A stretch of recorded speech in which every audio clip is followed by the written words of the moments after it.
Hello, those out there in social media land. Michael Shannon look-alike, Flesheater, coming right at you. It's been a while since I did a YouTube video, so I figure I would just post another one, and something I'll try to do in the near future, maybe at least once a week or something. We'll see how that goes. If I remember how to upload these, but I figure, I just finished reading a couple of these books here, and I figure I'd just do a review on them, just for the hell of it. Because one book I actually really enjoyed reading, and the other one not so much. So we get the best of both worlds, a good review and a bad one. We'll start with the good one. This one I enjoyed reading, which actually kind of made me laugh and chuckle in some parts. It is called The Comedy Bible, and it is written by a former Seinfeld writer, Judy Carter, I think the author's name is.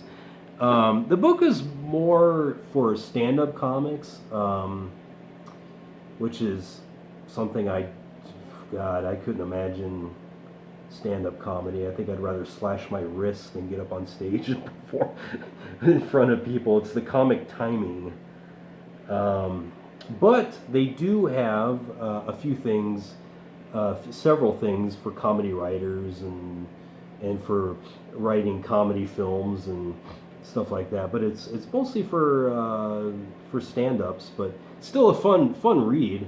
Talk about how one should not rely on bathroom humor, flagellant fart jokes, pooping, or anything coming out of a butthole, which that's what they say in this book.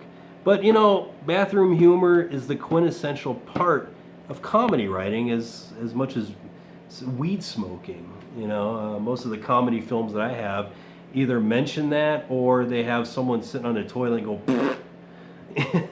So I mean, I think bathroom humor is the quintessential part of comedy writing, and stand-up comedy.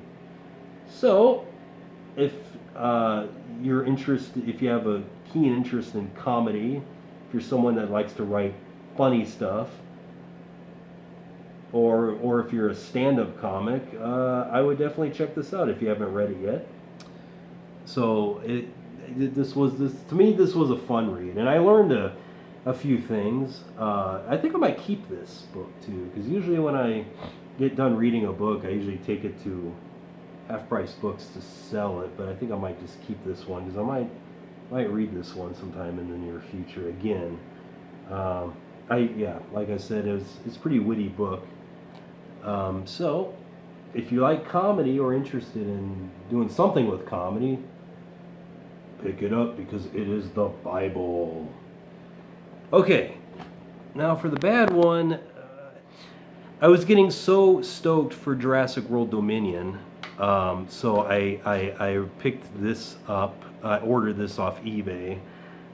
It's called Tyrannosaur by David Drake, who is I guess he's kind of the modern day equivalent of Robert Heinlein. He writes a lot of sci-fi, military science fiction is what they call the genre. And this one centers on a group of hunters that time travel into the past to try to hunt a T-Rex. And what kind of interested me in reading this is because it reminded me of Bradbury's The Sound of Thunder, which is one of my favorite short stories. But this book was a little disappointing because it was kind of all over the place, and he kept introducing more more characters, and it just got kind of convoluted. So the story was all over the place, and it's like, and I thought my writings were a mess. And I thought I had a habit of cramming too many characters into my stories, but it got a little confusing. So, and before I read this, though, I did read other readers' reviews on this, and they thought the same thing. Like it was just kind of all over the place, and I wish I could have liked this book a little more. And there was a whole thing where two of the main characters were having visions that they were seeing aliens.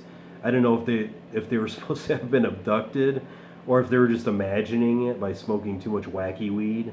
But they see these like little aliens with green large eyes, which really had nothing to do with the plot. It was just in there, I think, just to fill pages. But as because it was in the first part of the book, and then throughout the rest of the book, the aliens were never mentioned again. So what they were doing in there, I have no idea. Yeah,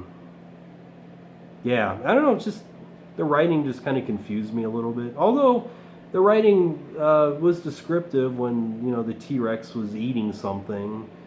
You know,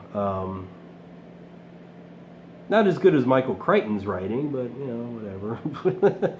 I wish I could have liked it more. I wish I could have gave this a better review, but I do. I do understand what the other readers were talking about when, and I barely got through it. I kind of just jumped ahead to the ending just to see how it ended. So at least I read most of the book, but this one I'll probably take to the slush pile. It'll probably go to Half Price Books. All right.